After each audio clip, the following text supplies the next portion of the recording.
Bueno, eh, buenos días a todos, a todas. Damos inicio hoy entonces a la primera capacitación interna del proyecto Impactar 171. En el día de hoy nos acompaña María Ángeles Metivier con la temática titulada Algunas aproximaciones para pensar un museo. María Ángeles Metivier es máster en museología, profesora en artes visuales, diplomada en educación en museos, con un posgrado en gestión cultural y gestión del patrimonio cultural inmaterial. Actualmente cursa la especialización en producción de textos críticos y de difusión mediática de las artes. Realiza investigaciones en torno a las artes visuales entrerrianas y el patrimonio cultural inmaterial. Es coordinadora del área artística del Instituto Modelo Bilingüe Michelangelo, docente universitaria de sintaxis visual 2 y 3 en las carreras de tecnicatura, profesorado y licenciatura en artes visuales de la Facultad de Humanidades, Artes y Ciencias Sociales de la Universidad Autónoma de Entre Ríos. En el año 2019 se desempeñó como coordinadora técnica del equipo que realizó la investigación y muestra inaugural del Museo Provincial Hogar Escuela Eva Perón en Paraná, Entre Ríos. Realiza además producciones artísticas en grabado, artes, textil y poesía visual. Gracias, María Ángeles, por acompañarnos en esta clase inaugural de las capacitaciones. Bueno, creo que saludé a todos, pero buenos días nuevamente para quien lo vea grabado a esta charla. Voy a romper un poco con los protocolos acostumbrados de las charlas virtuales. Yo les voy a pedir que abran micrófonos, me interrumpan y me hagan todas las preguntas en el momento que se les ocurra. Eh, Porque me pasa a mí, tal vez le pasa a algún otro, que aunque las anote y demás, si las pregunto después fuera de término, parece que no tiene ya sentido la pregunta, así que somos pocos, es fácil que puedan abrir micrófono, preguntarme, sumar a esta conversación lo que les parezca que puedan ir sumando. Bueno, un poco a mí me choca cuando escucho en otros mi currículum, porque me parece como que hablan de otra persona, pero bueno, sí, muchos años en cultura. Yo estoy, hoy les contaba, estoy en Paraná, Entre Ríos, con mucha humedad, lluvia y muchos mosquitos. Y en ese contexto trabajamos hace unos años en la formación del Museo Hogar Escuela Eva Perón, ¿sí? Es un poco por lo que Susana, en un momento que formamos parte de una red de patrimonio a nivel nacional, me convoca para colaborar en este proyecto, ¿sí? A la distancia, pero intentaremos colaborar en todo lo que se pueda desde acá. Algún viajecito a Mar del Plata me voy a hacer para ver el museo y para poder tener un contacto directo con ustedes. Pero bueno, algunos de nosotros ya estamos en un grupo de WhatsApp. Invito a que por favor faciliten mi número, mi correo y todos mis contactos a la gente que veo en el museo hoy, de quienes ya había visto presentaciones por unos lindos videitos que nos hicieron llegar, así que ya son caras que me parecen familiares, ¿no? No es la idea con esto hacer una primera introducción simplemente a lo que podríamos o cómo poder pensar nuevamente un museo que ya tiene varios años. Es repensar este museo, ¿sí? Los museos arrancan desde el Gabinete de las Curiosidades allá a lo lejos, y la idea era maravillar a la gente que las veía. Tenía como la idea cuando iban pasando los mercaderes con estos gabinetes de las curiosidades por las ciudades, y poder mostrar o maravillar a la gente con cosas nuevas que no conocían. Desde ahí que empiezan a surgir los museos. En un momento se decide que dividir los museos en los que mostraban cosas artificiales creadas por el hombre y los que mostraban cosas naturales. ¿sí? Y es así como empiezan a hacerse divisiones de los museos y que hoy podríamos encontrar muchas divisiones de ellas. En un momento en el siglo XVIII se decide que las colecciones de los reyes se pusieran a disposición de la gente y que se abrieran los museos a la gente. Una decisión bastante interesante y que nos interpela incluso hasta hoy. Esto de abrir y mostrar las colecciones de un orden privado en un punto, ¿sí? Empezaron con los salones del Louvre mostrando arte y mostrándolo para absolutamente toda la población. No había una diferenciación de clases. Cuando se hacía se hacía el Salón del Louvre, donde era como el único momento en donde la gente podía ver imagen, iba toda la clase social, porque era el evento social de la época. Y no importaba, incluso hay un texto de Serrayer, de un historiador de arte, que cuenta algunas anécdotas de cómo la gente se quejaba, la gente de la alta sociedad, por los olores que había en esos momentos en los salones.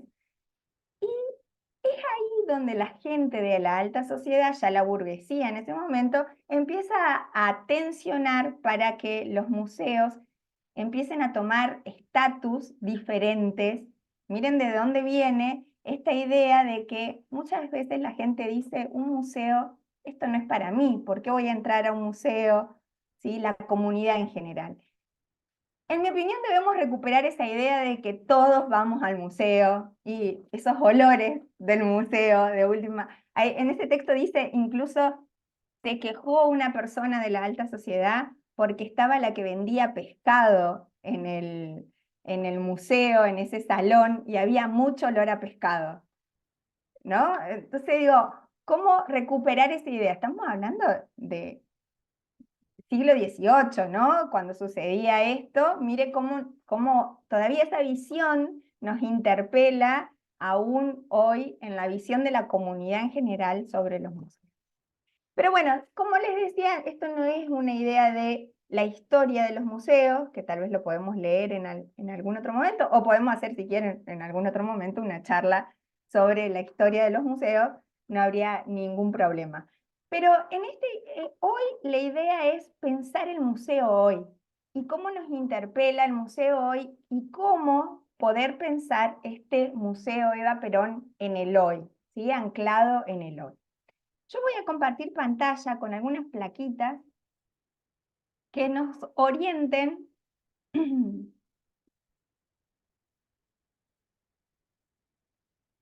Yo ahora los veo mucho menos, así que les pido por favor que abran el micrófono, me interrumpan y vayan sumando, vayan consultándome, vayan dialogando en esta idea, a ver si logro que pase ahora. Ahí está.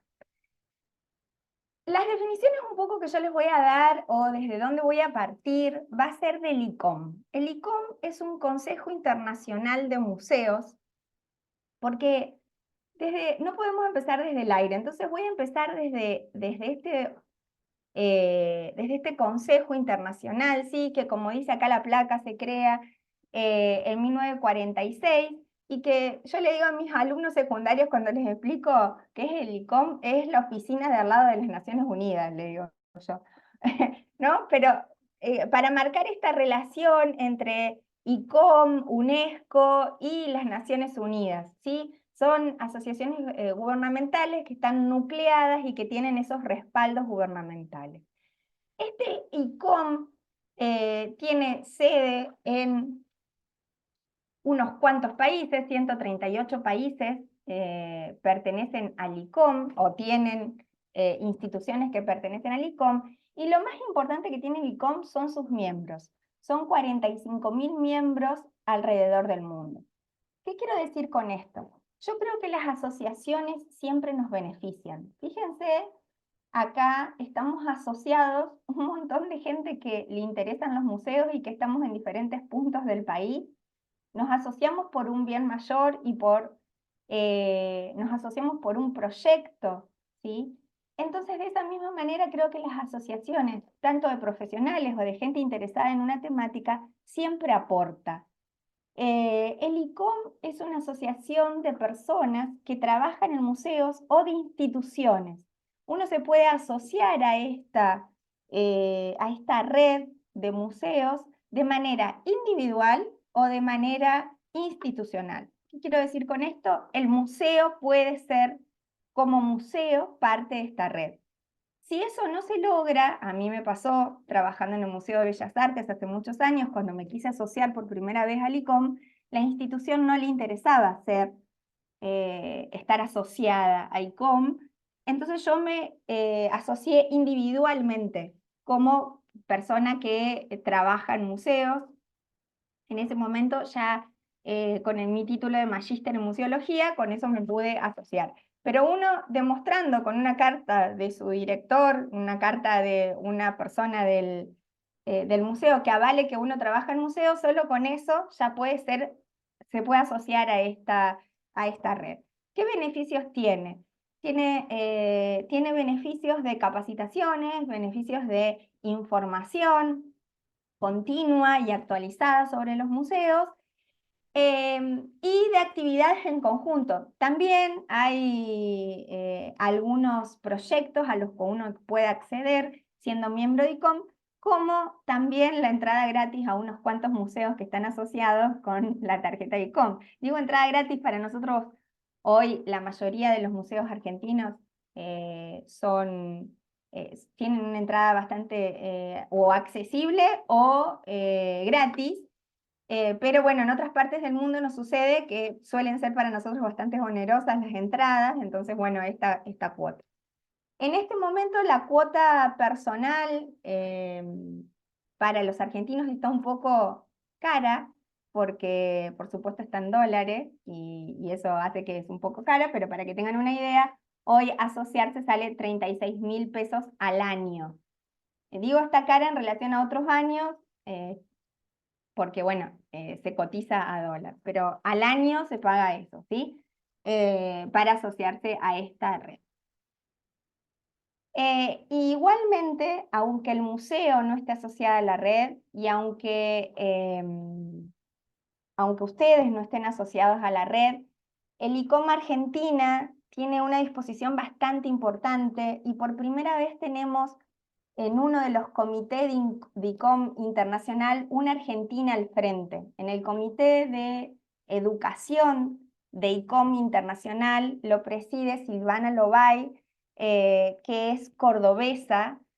¿Y por qué hago esta referencia? Porque aunque no estén asociados, no estén pagando esa cuota, no esté el museo asociado, se puede escribir, pedir información, solicitar capacitaciones, o sea, aunque no estén asociados, el ICOM Argentina conoce la realidad de nuestras instituciones muy bien y de las personas que trabajamos en ellas, y está totalmente disponible. Bien, lo que más me interesaba de ICOM era traer con nosotros esta definición. Esta es, podríamos decir, la nueva definición de museos. ¿Por qué digo la nueva definición de museos? Porque salió en el 2022 esta definición, el año pasado. Había una definición anterior, que ahora vamos a hacer una comparativa de esta definición. Esta definición trajo mucha discusión. Acá voy a entrar en el chusmerío de los museos. Les voy a contar un poco el chusmerío. En el año 2019 hubo una asamblea general del ICOM. Se propone una nueva definición de museos, supuestamente arreglada políticamente, internacionalmente, como para que esa definición saliera, cuando pensada por un montón de expertos de todo el mundo, ¿no? Cuando la ponen a consideración para la votación, la verdad que ahora con tantas definiciones que fueron saliendo en todos estos años, no me acuerdo muy bien cómo era esa definición, pero uno de los elementos que sacaba de la definición era la palabra educación, de la definición de museo. Cuando sale esa definición para ser votada, sobre todo en los países latinoamericanos, se vieron muy afectados. Era una definición que además en la traducción no se entendía en castellano, era como muy rara quedaba, y al sacar la palabra educación saltaron todos los países. Fue un lío la asamblea esa general internacional y no se aprueba la definición.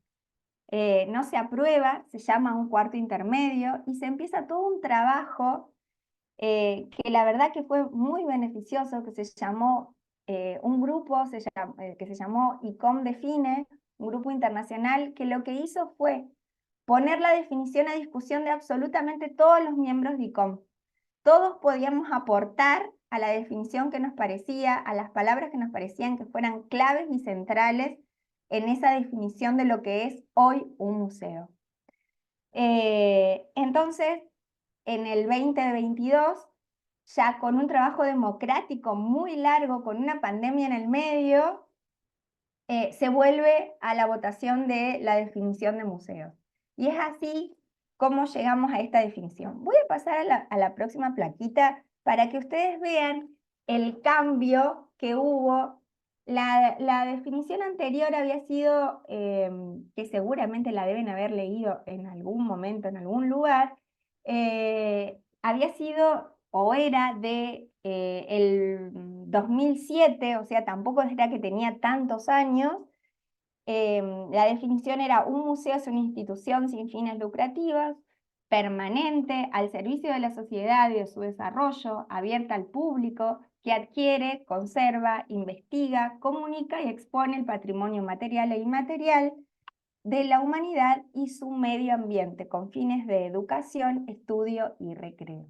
¿Sí? Esa era la definición anterior, y la definición es la actual, la del 2023, es la que ustedes tienen. Discúlpenme, pero estoy tratando de correr la barra. Ahí está, para poder leerlos bien. La definición actual es la que ven abajo, y yo marqué con amarillo los nuevos términos, ¿sí? Que se incorporan a esta definición, que no son al azar, sino que son términos que tienen mucho peso específico cada uno. No vamos a analizar exactamente cada palabra, porque podríamos hacer una charla de 1 hora de cada palabra de esta definición, pero sí me voy a detener en algunas palabras que tienen mucha carga de sentido para pensar el museo hoy abierto, un museo abierto a la comunidad, ¿sí? Entonces, un museo es una institución sin ánimos de lucro. Me voy a detener ahí, porque ustedes me pueden decir, pero hay museos privados que cobran una entrada, entonces, ¿cómo? Por ejemplo, el Malva, ¿sí? Para poner un ejemplo, cobre una entrada. ¿Por qué sin ánimos de lucro? Es importante, y esto también es importante remarcar, sobre todo en los tiempos que creo que vamos a vivir a partir de ahora, que sea sin ánimo de lucro no quiere decir que todas las actividades del museo tengan que ser gratuitas, sí o sí. Por más de que nosotros consideramos que la gratuidad es un elemento bastante importante en nuestra sociedad para que la gente se acerque a la cultura, y muchas veces nos garantiza que tengamos mayor acercamiento a nuestro museo, nosotros podemos cobrar alguna, por ejemplo, dan una charla o un curso, ¿sí? Y ese curso se paga. Para pagarle tal vez al profesional que da la charla, o para que quede para una caja chica que nos permita hacer alguna actividad en el museo, alguna actividad extra. ¿Se entiende cuál es la idea? La idea es que no estemos lucrando con lo que estamos haciendo, sino que en realidad estamos garantizando el sostenimiento de la institución, ¿sí? Esa es la diferencia entre una cosa y otra. Permanente y al servicio de la sociedad. Voy a remarcar el permanente porque últimamente hay como un abuso de la palabra museo en un montón de instituciones que no son permanentes. ¿Vieron cuando, no sé, el museo itinerante de... ¿Sí? Se pone la palabra museo muchas veces en algunas instituciones que no cumplen con todas estas características, porque por supuesto tiene una palabra, es una palabra de jerarquía decir museo, ¿no? Entonces es importante remarcar esto. que investiga, colecciona, conserva, interpreta y exhibe el patrimonio material e inmaterial. Fíjense todas las acciones que el museo tiene que realizar, que no es solo abrir las puertas del museo y ponerlo a disposición de la sociedad. El museo debe garantizar todas estas acciones más allá del abrir la colección para las personas, ¿sí? El abrir el museo o lo que las personas ven es decía una investigadora en una charla que compartí, decía, el abrir y mostrar la colección al museo es un 30% de las actividades que hace un museo. O sea, imagínense lo que para nosotros podría ser un todo, es un 30%, porque debe, ¿sí? Debe cumplir con todas estas funciones. Cuando hablamos de interpretar, es importante poder hacer una interpretación de la colección accesible a los otros. A eso se refiere, porque no es solo investigar la colección para eruditos investigadores, sino poder hacer una interpretación de esa investigación y ponerlo al servicio de la sociedad. Se hizo mucho hincapié en esta nueva definición con la accesibilidad y lo inclusivo, a la diversidad y a la sostenibilidad de los museos, ¿sí? Me voy a detener un poquito más adelante en esas palabras. Y sobre todo, lo más novedoso de esta definición, novedoso para la definición, pero en realidad era algo que ya se venía haciendo en los museos, es el tema de la participación de las comunidades. Le da sumamente hincapié a partir de este momento la definición a esa participación que hacen las comunidades con nuestras instituciones. Y otra cosa que me parece importante es el intercambio de conocimiento. ¿Por qué intercambio de conocimiento y no traspolación de conocimientos o adquisición de conocimientos? Intercambio de conocimiento. El museo se posiciona en un paradigma donde tanto el visitante como el guía de museo, el mediador del museo, la persona que recibe a ese visitante del museo en la institución, entre los dos realizan la visita. Entre los dos hay un intercambio de conocimiento. Ya no nos posicionamos desde el paradigma de nosotros, conocedores, y debemos impartir, ¿sí? Enseñanzas a quien nos visita. Marcela, sí. ¿Qué tal? Bueno, buen día. Muchas gracias, María Ángeles, por esta charla que ya empieza a ser tan y se nota tan interesante. Mi pregunta tiene que ver con el tema de la interpretación del patrimonio. Si pudieras ampliar un poquito esa noción. Sí. El interpretar, yo decía, va más allá del investigar. El investigar por lo general lo hace, por lo general lo debería hacer gente que esté en el rubro de la investigación y que tenga preparación y conocimientos para investigar ese patrimonio. Lo característico de los investigadores es escribir paper, sí, escribir material de investigación, los cuerpos de investigación propiamente dichos, como lo conocemos como investigación. Pero el interpretar es lo que decimos en una jerga cotidiana, lo voy a decir, es bajar ese conocimiento. Bajar ese conocimiento para los diferentes públicos que tiene el museo. ¿A qué me refiero con diferentes públicos? No es lo mismo preparar ese conocimiento investigativo para un público adolescente, para un niño, para un adulto, para un público general, ¿sí? Entonces, la interpretación va de la mano, por supuesto que esto lo podríamos ampliar en una sola charla a lo de interpretación, pero voy a hacer concreta en esto. Interpretar significa bajar ese conocimiento a la realidad de nuestros públicos. Esto puede ser con actividades educativas, puede ser con publicaciones específicas para el público, hay una gran diferencia entre una publicación de un investigador a una publicación pensada para un público determinado, ¿sí? Cuando nosotros escribimos una ponencia para un congreso o escribimos una tesis, es aburridísimo leer una tesis. O sea, es muy aburrido leer una tesis. Realmente, con 1.200.000 citas en cada párrafo que leemos. Una tesis no es una publicación interpretada para un público. Para nosotros poder hacer una interpretación de esta tesis, debemos redactar de acuerdo al público que lo va a leer y al que estamos pensando. ¿Sí? ¿Fui clara un poco en este concepto? Sí, por ejemplo, ¿no? En esto que vos decías, actividades educativas. Suponete que vaya un chico a un museo y que tenga que completar una guía, ¿eso sería también interpretar? Sí, totalmente. O sea Para que, hacer esa guía yo interpreté una investigación previa que hubo en el museo. Hubo una investigación del patrimonio del museo, luego de esa investigación, quien desarrolló ese material pedagógico que podría ser la guía a la que hace referencia, ¿sí? Hubo una interpretación previa de ese patrimonio y una adecuación de esa investigación a al la edad público. de ese público, ¿sí? A la edad o a las necesidades de ese público, ¿sí?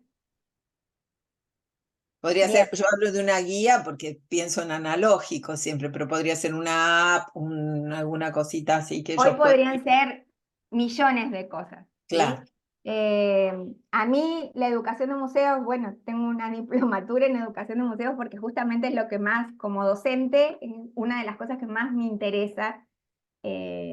Justamente armando esta pequeña charla, me iba siempre para la educación de museos. Y digo, no, les voy a proponer que una vez más avanzadas estas ideas, hagamos una charla específica de educación de museos y poder ver formatos, poder ver diferentes dispositivos que usan distintos museos del mundo y que son efectivos. Pensar en educación de museos hay veces, y sobre todo nosotros que siempre estamos muy ajustados con los recursos financieros, muchas veces la gente, o a mí me ha pasado muchas veces cuando digo, hagamos una actividad para las infancias, por ejemplo, y te dicen, ah, bueno, pero ¿cuánto va a salir eso? Y muchas veces no, hay veces es con nada. Yo soy artista visual en Paraná, o sea que solemos hacer con 2,50, diría mi papá, las actividades, ¿no? Hay veces no es, y la mayoría de las veces, no es requerimiento económico, sino es poder pensar el público que nos visita y armar esa actividad pedagógica en relación al público que nos visita, ¿sí? Entonces, esas son, me parece por ahí, algunos detalles, ¿no? gracias. Pero prometo, si Alguna, quieren, para el año que viene hacemos una de... A mí, realmente, nosotros estamos usando desde hace un tiempo en Entre Ríos la palabra mediación cultural, que me parece mucho más acertada hoy. Eh, Cuando yo empecé a hablar de mediación, nadie entendía qué es lo que decía. Hoy ya es un término mucho más aceptado. Es más, hubo hace poco un curso de Nación sobre mediación cultural que fue sumamente interesante. Eh, Me gusta más esa idea de mediadores, ¿sí? Y otro término que estamos usando en lugar de visita guiada son recorridos dialogados, justamente por esta idea, ¿sí?, del intercambio de conocimientos que se produce entre el visitante y quien lo recibe en el museo. Sí, Martín. y no quiero alargar, un poco me estoy anclando en la pregunta de Marcela, y hacerte una pregunta que tal vez, si vos lo pensabas decir después, bueno, lo podemos dejar para después, que en mis experiencias más recientes, bueno, tampoco voy tanto, pero voy bastante a museos, últimamente sé que se habla mucho de la dimensión más participativa, inmersiva, es decir, como que ya no solamente los museos exhiben, sino que buscan interpelar no solo a través de o tal vez es parte de la mediación, no solo a través de bajar, digamos, y hacer más accesibles los contenidos, sino también, como decías vos, con apps, cuestionarios, cosas que la gente hace cosas con lo que hay en los museos, como que, no sé si esta definición, como que acá el verbo que aparece más que nada es exhibe, ¿no? Pero tengo entendido que últimamente hay como una tendencia a eso, no sé si en la ICOM se debe discutir un montón, me imagino eso, y yo sobre todo pensando en el Museo Eva Perón, ¿no? Que bueno, da por lo que muestra, por el público, por las experiencias de las personas en las unidades de turismo social, uno se imagina que da para algo muy participativo, inmersivo, ¿no? No sé, nada.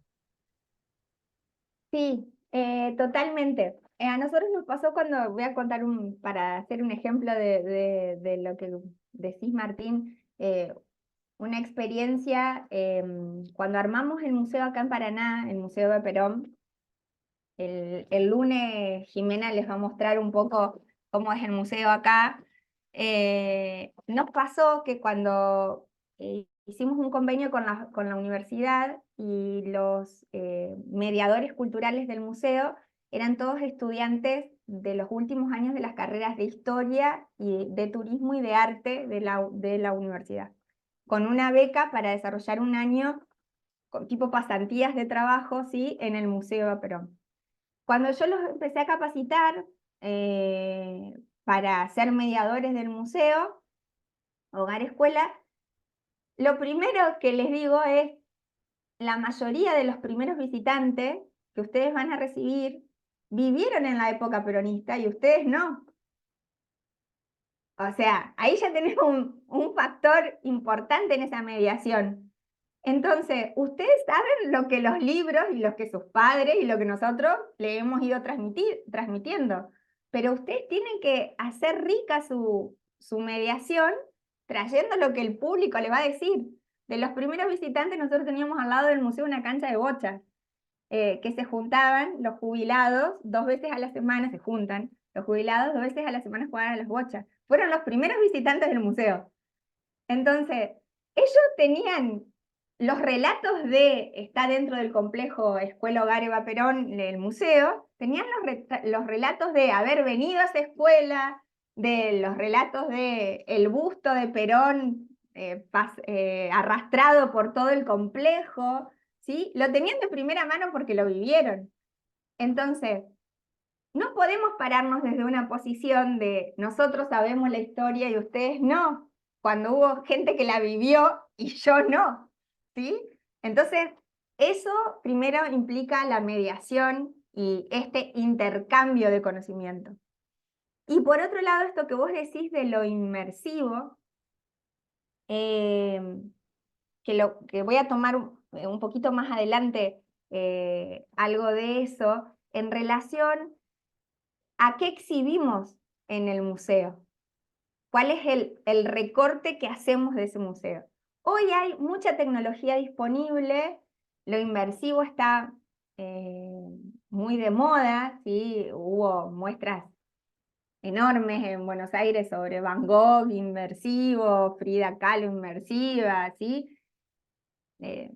Voy a hacer una pequeña crítica, ya que dije de Van Gogh inmersivo, ¿sí? Estuve en esas exposiciones.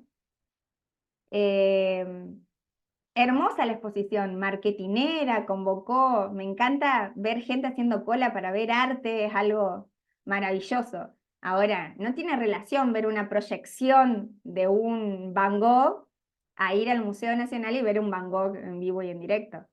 O sea, me parece que también esas cosas hay que diferenciar entre cuáles son las que verdaderamente nos están mostrando patrimonio y cuáles son las marketineras.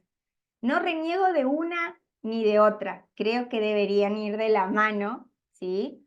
Porque una cosa lleva a lo otro, pero bueno, me parece que ahí hay una discusión también que dar, ¿no? Voy a hacer un poquito más de hincapié en algunas cositas de esta definición, ¿sí? Les decía un poco la inclusión, la parte de inclusión, no solo la posibilidad de las personas con discapacidad o con algún tipo de discapacidad, sino también las minorías. Voy a poner un ejemplo de un museo para que esto sea sea como más práctico, digamos, en relación a cómo se lleva a cabo esto, ¿sí? Estas 4 dimensiones que yo tomé están vinculadas íntimamente una con otra, ¿no? Las tomé como dimensiones que están dentro de la definición, pero no son dimensiones separadas, sino que están sumamente vinculadas. En Estados Unidos, en San Diego, había un museo que se llamaba el Museo del Hombre. Así se llamaba, el Museo del Hombre. Dadas todas estas nuevas vinculaciones que se hace con el museo y la comunidad, ¿sí?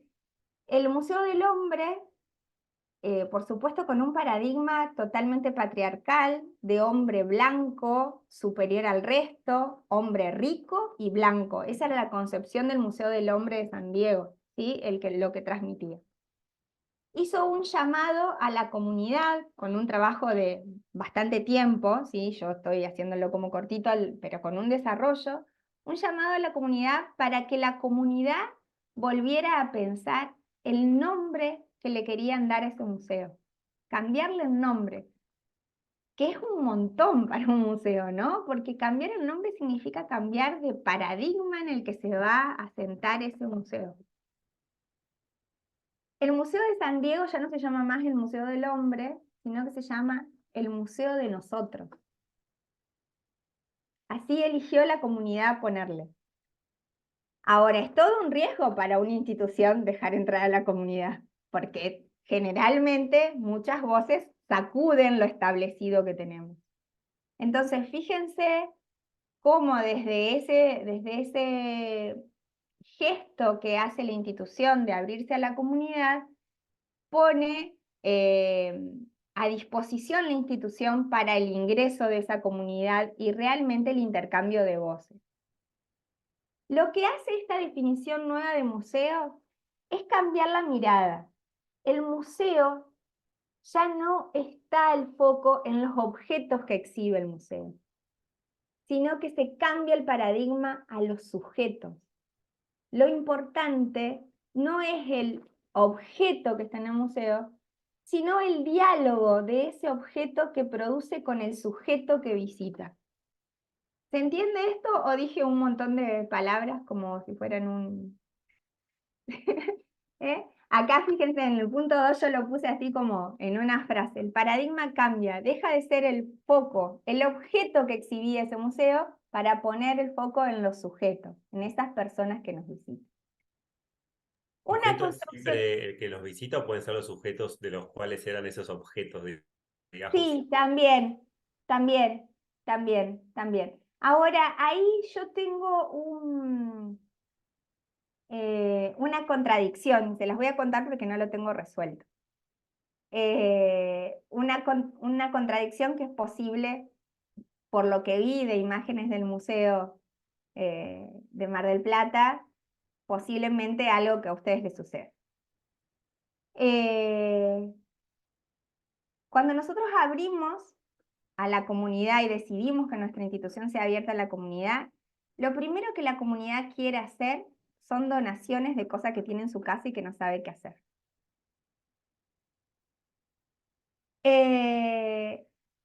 ¿Cuál es el problema? Los museos tenemos un lugar finito de guardado de objetos.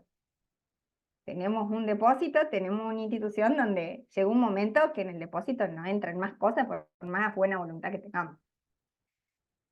Entonces, no siempre, no hay una relación directa de que yo dejo abierta la puerta para las personas al museo y por eso voy a recibir todo lo que tienen en su casa y que su abuela guardó para el museo. Hay que hacer una selección o hay que tomar una decisión en relación a lo que recibimos.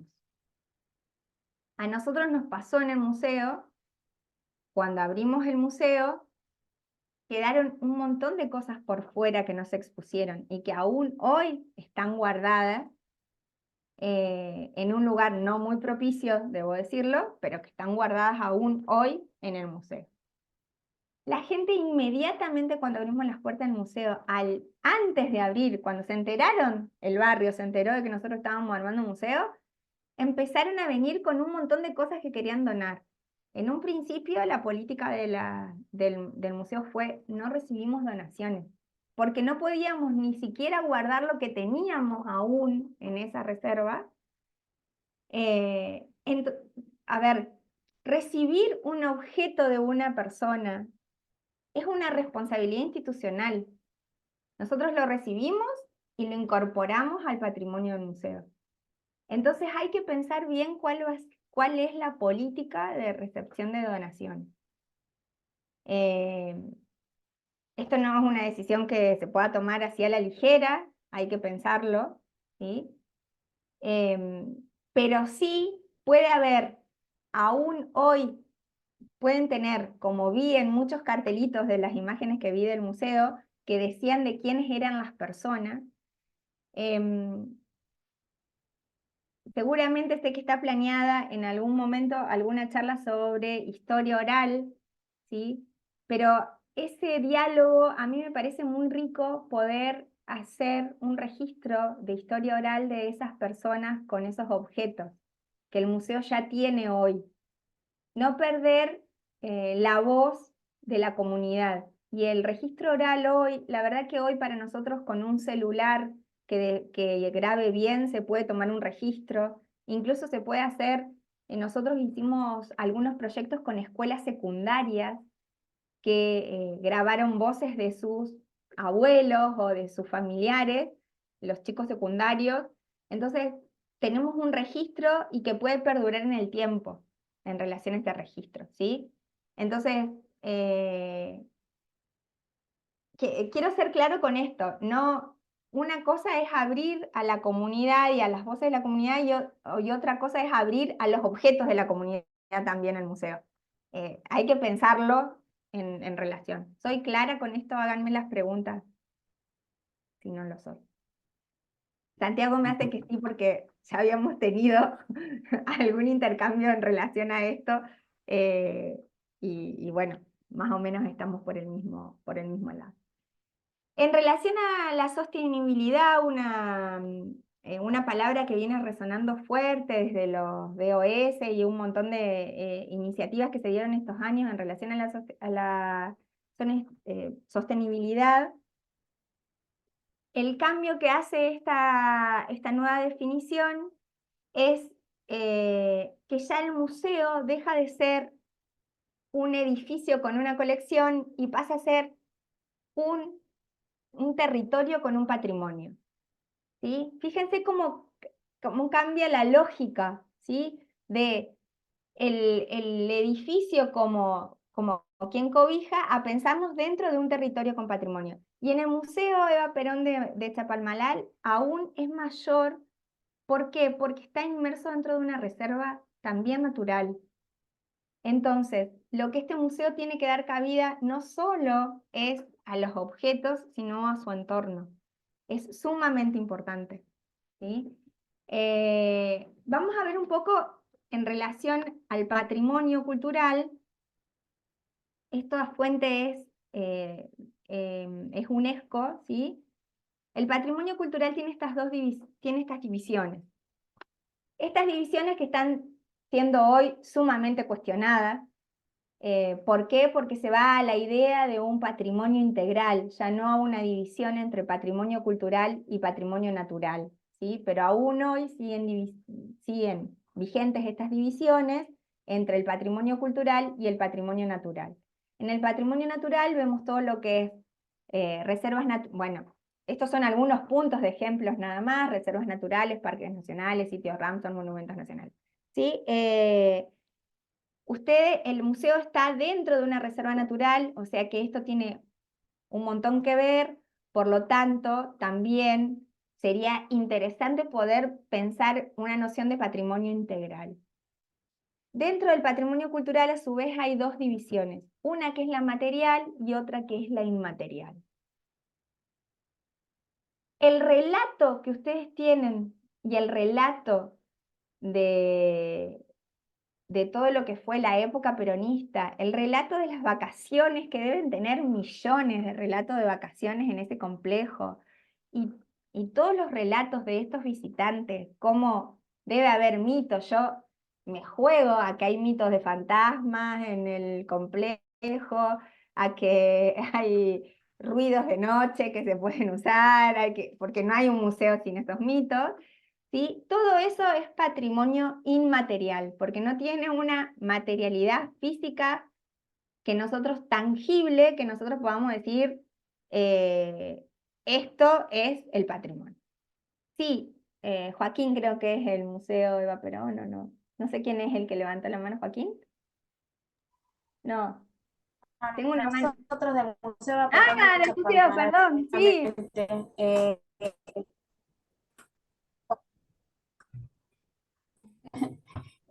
Joaquín creo que está en el museo, no, en el Museo de Vista Sí, y Joaquín es el Santiago de, es. es el de INUS, sí, No, perdón. bueno, no sé.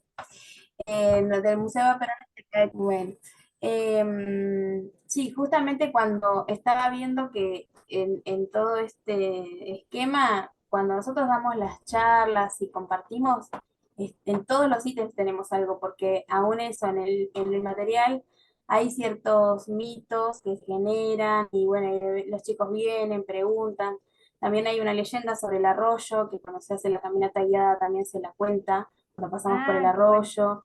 Y hablar de todo el enriquecimiento que nos deja la gente de todo lo que, de lo vivido, ¿no? Porque tenemos público que ha venido de niño, de adulto, ahora de adulto mayor.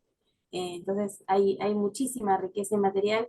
Y bueno, y algo que sí se hace es anotar cuando nos cuentan alguna situación, alguna anécdota, algo, lo registramos en unos cuadernos como para tener un poco de eso cuando es así, algo para, porque además de base la información que nos brinda la gente, que se fue armando también la historia del complejo. Cosas que no están Totalmente, escritas en ningún totalmente, lado. totalmente. Sí, Yo creo que yo quería agregar algo. sí, Sí, soy Claudio, también parte del staff del museo, otro de sí. los guías. Había, todo lo que vos estás ahora dando en esta charla nos pega en todo, en cada detalle de lo que estás charlando, nos va pegando en todo, es perfecto. Eh, una de las cosas que me impactó sobre lo que dijiste a lo último con el ejemplo del Museo de Estados Unidos, es la participación que nosotros tratamos de conseguir de la comunidad, ¿verdad? No solo de los pasajeros que vienen a disfrutar las vacaciones, sino de la comunidad que tenemos en los dos barrios que hay enfrente. ¿Por qué? Porque, como vos decís, patrimonio cultural del lugar, que no está bien definido. Entonces, al tener la comunidad que viene, algunos, de alguna manera aquí al museo, se van enterando, se han criado algunos, o hace 20 años que están aquí en Chapadmalal, y no saben esto, no tienen conocimiento de él.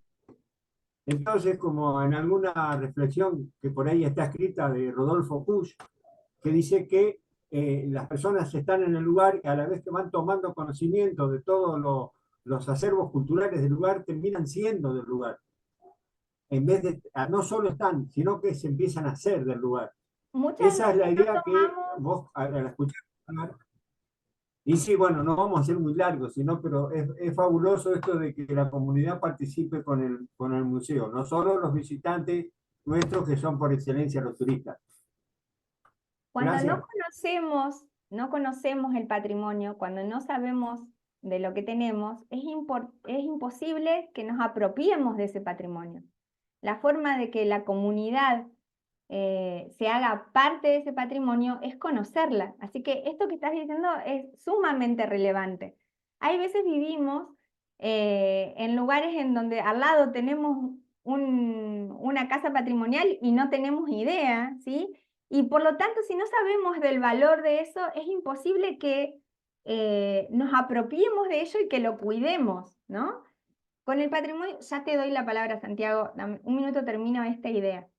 Yo investigo principalmente patrimonio inmaterial, ¿sí? O sea, costumbres, leyes, mitos y sobre todo, en lo que más en mi grupo ha investigado, es en la costumbre del mate. Como buena entrerriana, nosotros estamos trabajando en la costumbre del mate y lo que sucede con el mate. Cuando nosotros empezamos a hablar en Entre Ríos sobre patrimonio inmaterial, la gente nos decía, ¿con qué se come eso? ¿Qué es lo que nos está diciendo? Ahora, cuando nosotros le decíamos, venimos a hablar del mate, que era lo que tenían en la mesa, ¿sí? Decía, nosotros podemos hablar de eso entonces, porque de mate yo tomo mucho, y te empezaban a contar las historias con el mate. ¿Qué pasa con eso? El patrimonio inmaterial, por lo general, son cosas muchas son cosas de nuestra vida cotidiana, y que como son de nuestra vida cotidiana, no le damos valor, porque el mate está arriba de la mesa. Ahora, cuando alguien viene y te dice, como cuando nosotros íbamos y le decíamos que queríamos declarar el mate patrimonio de la humanidad, la gente decía, pucha, el mate, patrimonio de la humanidad. Mira vos, o sea, es como que la vida cotidiana toma otra relevancia.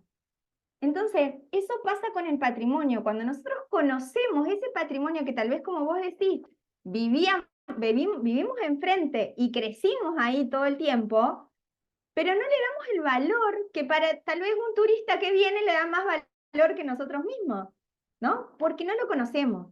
Entonces, el dejar entrar a la comunidad también implica esto, que conozcan esto que sucede y que les pasa en lo cotidiano. Santiago.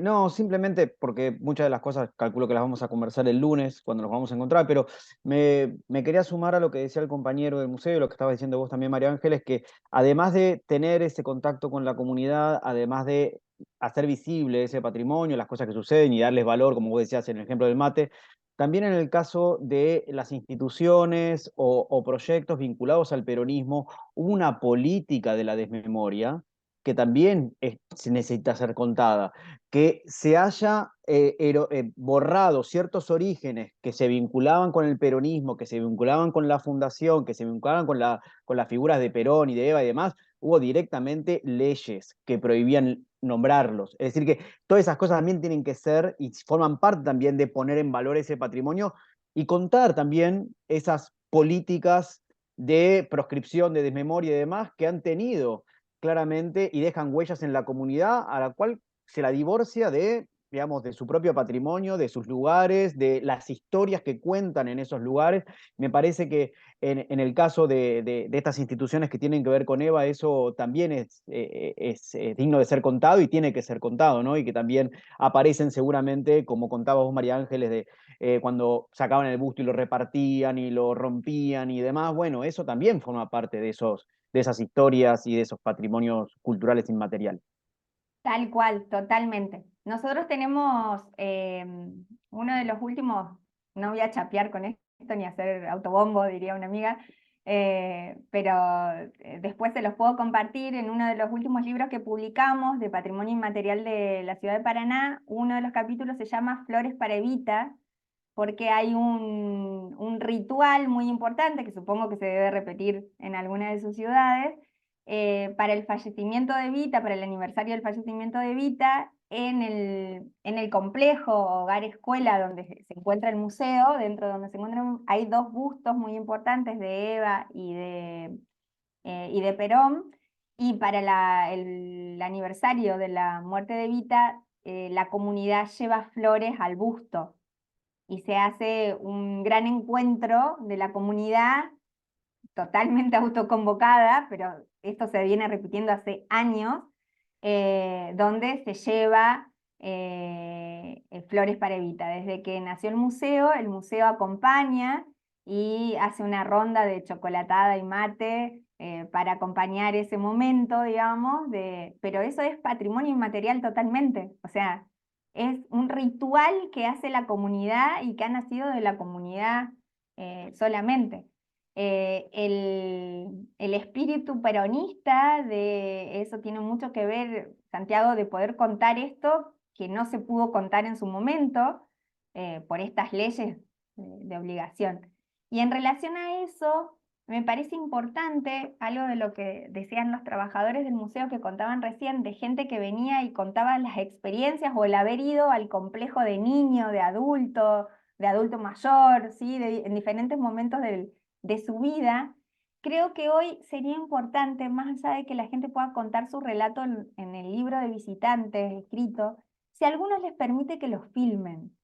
Hoy, la verdad que con el celular nosotros podemos hacer una filmación y es bastante importante lo que aporta el poder ver a la persona cuando lo cuenta, las expresiones, incluso hasta los silencios que salen en esos relatos, ¿no? No todas las personas obviamente aceptan que lo filmen o que puedan tomar ese registro, pero la verdad que si pueden ir haciendo ese ejercicio con que se haga, no sé, con que una persona al mes los deje contar un relato, creo que es una buena posibilidad. Después habrá que hacer un trabajo posterior de catalogación y de esos registros y demás, que será otra historia, pero por lo pronto no perder hoy la posibilidad de registrar esas voces que cuentan algo, ¿no? Bueno, esto es una estructura de patrimonio cultural y como yo les decía, en este museo y como la gente misma del museo me decía, tenemos un poquito de todo lo que ponés en este cuadro, ¿sí? Yo creo que podríamos ir poniendo, vayamos, aunque todavía UNESCO no diga que hay un patrimonio integral en sus definiciones, vayamos nosotros por el uso de un patrimonio integral y de poder pensar en esa integralidad este museo, ¿sí? Con todos estos patrimonios. Ahí está.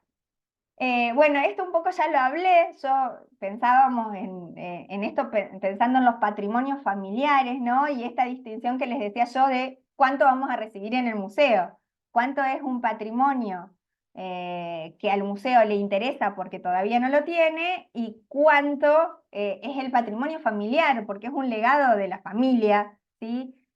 Personal.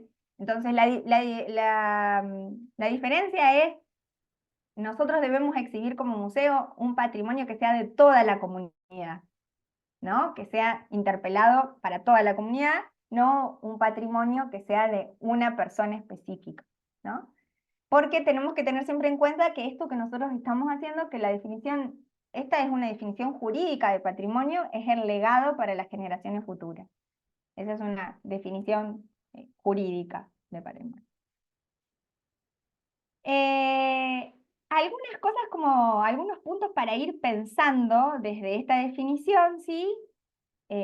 Como para ir repensando el museo y esta nueva idea. Estas son nociones para ir repensando una futura puesta nueva, una futura diagramación del museo. La misión de este museo específico, que por supuesto parte de esta definición general de la que venimos hablando, parte de una misión específica del museo. Que eso, de ahí nosotros vamos a partir y vamos a volcar.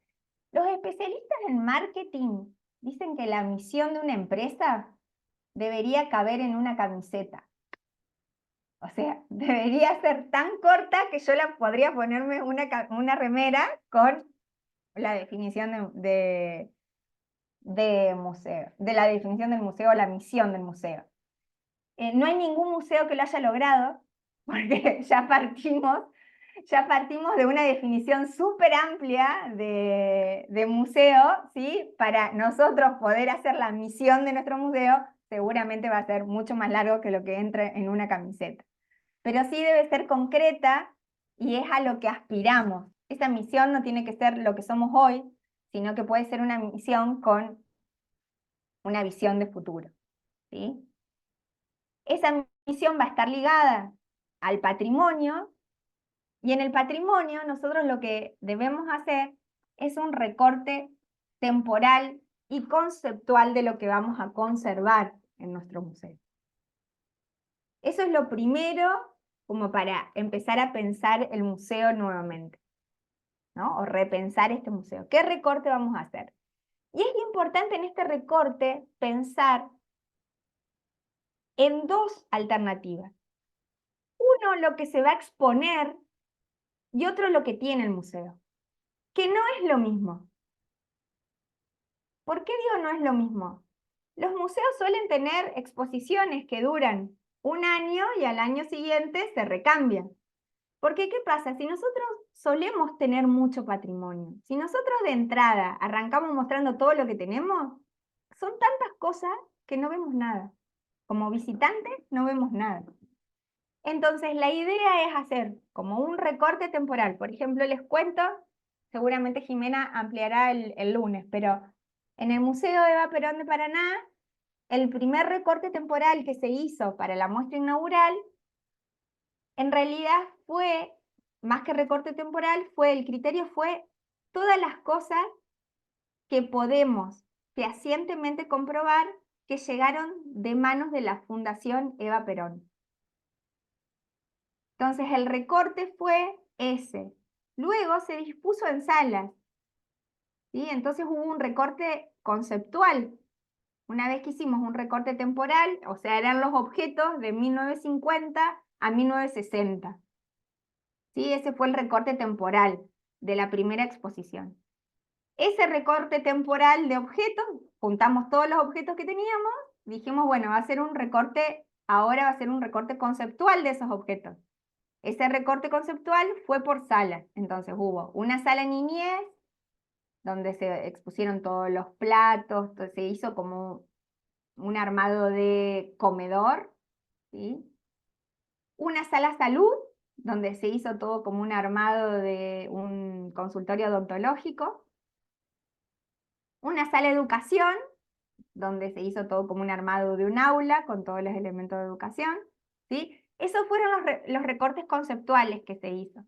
También el museo es una casa, entonces también estábamos por el espacio como acotados a ese armado de habitación chiquita de casa, ¿no? Ya estoy terminando, me falta una placa. Entonces, ya, viste, antes que subieras el cartelito, ya te vi, Susan. Entonces, ese es el recorte. Dentro de este recorte del patrimonio, nuestro patrimonio va a exhibir valores. Esos valores deberían estar expresados en la misión que previamente decidimos para nuestro museo. Y todo esto, como un punto 4 a pensar, es la comunidad. El vínculo con actividades, como les decía yo, podemos ampliar después en actividades pensadas más educativamente, de vínculo con ejemplos de algunas actividades, pero lo más importante que hace esto es democratizar el patrimonio. Para mí una clave sumamente importante en el día de hoy, o en la actualidad, para la democratización de ese patrimonio, es la digitalización de lo que tenemos y la suba a un repositorio, de algún tipo de repositorio virtual, ¿sí?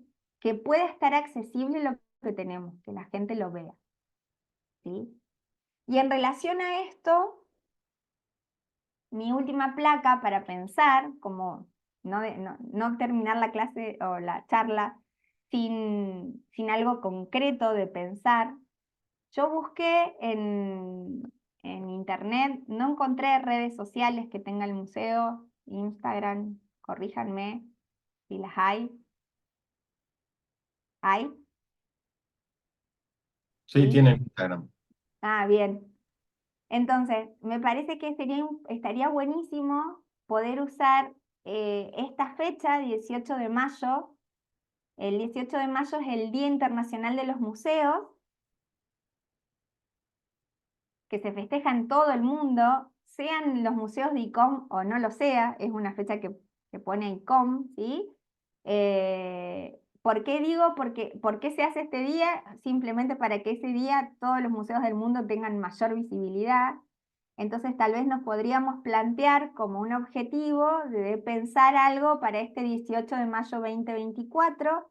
Ese algo no tiene por qué ser algo súper espectacular.